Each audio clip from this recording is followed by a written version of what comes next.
What's up, sports bettors? So this is a really quick prize pick strategy video. You can see for 6-pick flexes for the 3-point contest, the NBA 3-point contest, they think they're all clever. They're boosting their payouts if you go 6 out of 6 from 25x to 33x. So what that does in terms of the odds, right, in terms of the implied odds you're getting on prize picks, is it bumps down the odds on 6-pick flexes to minus 109 half. So this may be a little confusing to new sports bettors, but again, the way that PrizePicks works is basically just any 2 picks you select, you're going to get the same payout, right? So for 2-pick power plays or 2-leg parlays, it's just 20 to win 60, right? It doesn't matter if you take overs, unders, it doesn't matter what 2 picks you select, it's just always going to be 20 to win 60. So essentially, we've gone through the math before, but with 6-pick flexes, you're generally getting minus 119 odds, right? Which is what you're going to see on OddsJam, right? OddsJam is constantly scanning all of these betting lines kind of on PrizePicks, comparing the lines on PrizePicks to those on the sports books to show you where you're getting value at minus 119. So obviously, Erik Karlsson over 2.5 shots on goal is pretty good at minus 119, considering all the sports books have it juiced to like minus 145, minus 150. Right? Bet Online, really sharp offshore sportsbook, pricing this at minus 137, Caesars minus 151, DraftKings minus 140. So this is what, makes honestly sharp sports betting pretty easy. Makes it easy to make money off sports books. Is all you do is you hunt through the market, all these books are setting lines independently, and you pick off sports books that are screwing up. So here, PrizePicks, they're letting you bet on Erik Karlsson over 2.5 shots on goal. So in a 5 or a 6-pick flex, that's minus 119 implied odds. And we have, 1, 2, 3, 4, 5, 6, 7 other data points all telling us this line should be set around minus 145. And we're getting minus 119 in a 5 or a 6 flex. So it seems pretty good. But it's even better, obviously, when you include it in this promo. So with these 6 flexes, we're getting minus 109.5 odds. So we're actually getting better odds. Right? So what I ended up doing is also going to the low holds tool. So the low holds tool just shows you where sportsbook markets are close together. So the bets may not necessarily be positive EV, right? They may not necessarily show up on the EV tool. They may not be profitable enough or meet the requirements of the EV tool, but it shows you where there's big discrepancies still between where bookmakers are setting the line, right? So essentially, all it's doing is it's scanning PrizePicks, putting minus 119 to every single line on PrizePicks. So here, in this case, it's Martin Nikas to record a point. So you can see right here, PrizePicks in a 5 or 6 flex, you're getting minus 119 implied odds. And all of the bookmakers are pricing this around minus 130, minus 150. Pinnacle has this minus 144, plus 109. So what you can do is you can put in these sportsbooks markets to a no Vig calculator, right? So Pinnacle, one of the sharpest bookmakers out there, they're pricing the over at minus 144, so the over is favored, right? Lines are juiced towards the over, and they're pricing the under at plus 109. Now this is a market with Vig, right? So kind of the same way a stockbroker will be like, hey, I'll buy this stock for $10, I'll sell it for $11. That's how sportsbooks make money. They charge a spread.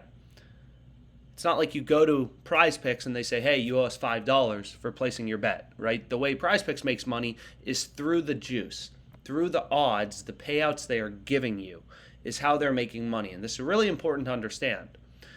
But essentially, Pinnacle, if you remove the Vig from their market, so they have the over at minus 144, the under at plus 109. So if you remove that spread, the fair line, the true odds, the fair odds, the no Vig odds, as it's called, on the over would be minus 123 according to Pinnacle's market. So essentially, according to Pinnacle, one of the sharpest bookmakers, the fair price for the over is minus 123.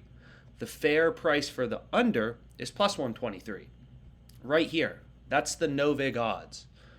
Right? So this is how sportsbooks work, right? They invest hundreds of millions of dollars into having these sophisticated models that take a bunch of historical data, a bunch of, real-time data, so wagers coming in, odds on other books, stuff like that, and they come up with a win probability for both sides of the market. So Pinnacle is essentially saying, okay, we believe Martin is 55.23% to go over, 44.77% to go under. Nobody knows the future, right? So win probabilities are related to odds. So a 55.23% win probability is a fair line of minus 123.34, right? Then sportsbooks add in the juice. That's how they make money, right? They buy or they let you bet on things at what they believe are horrible odds. That's how Pinnacle makes money, right? It's like a stock trader. They'll buy something for $10 from you because they believe it's worth more than $10. They'll sell something to you for $11 because they believe it's worth less than $11.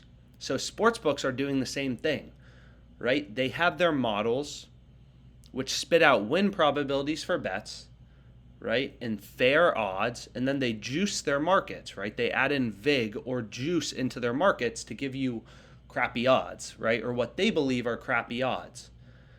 So a lot of people ask, well, how's it possible then to make money off PrizePicks if they're baking in the juice? And again, it's because bookmakers have different lines from one another. So what you can do is you can ruthlessly scan through the market and hunt for these spots, like on PrizePicks, Martin Nikas over half of a point, where for this promotion, we're getting this at minus 109.57 odds, right? We're getting this at minus 109 implied odds. And the true line is minus 123, right? So we're getting better odds than the true odds, right? It's kind of like if some stock is trading on the New York Stock Exchange for, let's say, $50, and you can buy it for $40. Seems like a good deal, right? The true price, it's trading between, let's say, 49 bucks and 99 cents and $50 and 1 cent. So the fair price is $50. If you could get that stock for $40, right, it's a good deal based on where it's trading in the market. Because again, the market encompasses the beliefs of all sports bettors, right? Sportsbook lines are based on supply and demand.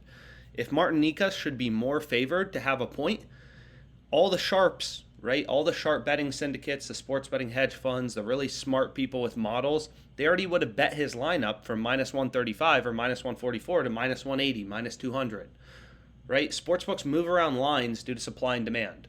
If all the action is coming in on him to get a point, sportsbooks will move the line from minus 135 to minus 160, minus 180, whatever, right? Sportsbooks don't want risk. They're constantly moving around lines to try to find that point of indifference where there's equal money coming in on the over and the under, the money's not imbalanced, and they can make their risk-free spread, which is called the vig.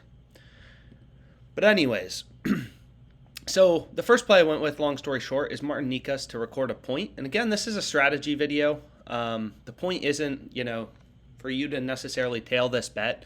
Sometimes when I give out these plays, the game may have already started. Again, this is a strategy video. This is for people who want to learn about, how do sharps make money? Like, how do I make money on my own? Because again, great lines don't last forever. You're not always going to be able to tail all my plays. So the next play I went with is Jalen Clark over 12.5 points. You can see that right here, right? And we can see it right here. So here's the full slip if you want to see it. 6-pick flex, 33x payout if they all hit, 5 out of 6 correct, 2x payout. But here's the full, play. And I went with Jalen Clark over 12.5 points. And what you'll notice is right here, hey, his line on underdog is 13.5. His line on DraftKings is 13.5. Bet365, FanDuel, 10bet.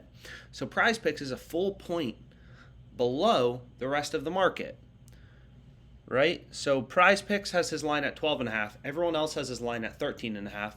So either PrizePicks is smarter than everyone, and Jalen Clark's line should be set at 12.5 points, or PrizePicks is off, and they should be at 13.5, and they're screwing up big, and we should hit this, right? Which is exactly what you should do, right? You're using real-time price data, real-time market information, which encompasses all opinions of sports bettors, right?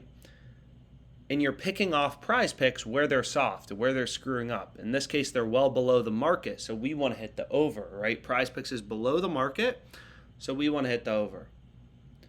And it's not just like it's PrizePicks versus underdog. I mean, we have not dozens, but we have 1, 2, 3, 4 sports books, as well as underdog. So I guess 5 data points all telling us, hey, Jalen Clark's line should be set at 13.5 points. PrizePicks is at 12.5. So we have high confidence that PrizePicks is off from the market because it's them versus 5 other books. And sometimes, like in the NHL, right? There's, probably dozens, maybe 30, 40 sports books setting lines on Martinikas to have a point, right? So we know we're getting minus 109.5 odds on the over. CoolBet has this minus 142, so looks amazing to CoolBet's market, looks amazing to Desert Diamond, looks great to DraftKings minus 130. So you have really high confidence, right? Because this play on PrizePicks at minus 109.57 odds, it looks extremely good to dozens of sportsbooks markets. There's not a single sportsbook offering better than minus 130. And we're getting minus 109 with this PrizePicks promo. So that's what I went with. Hopefully the strategy video was helpful. Feel free to email with questions, whatever. Let's make money.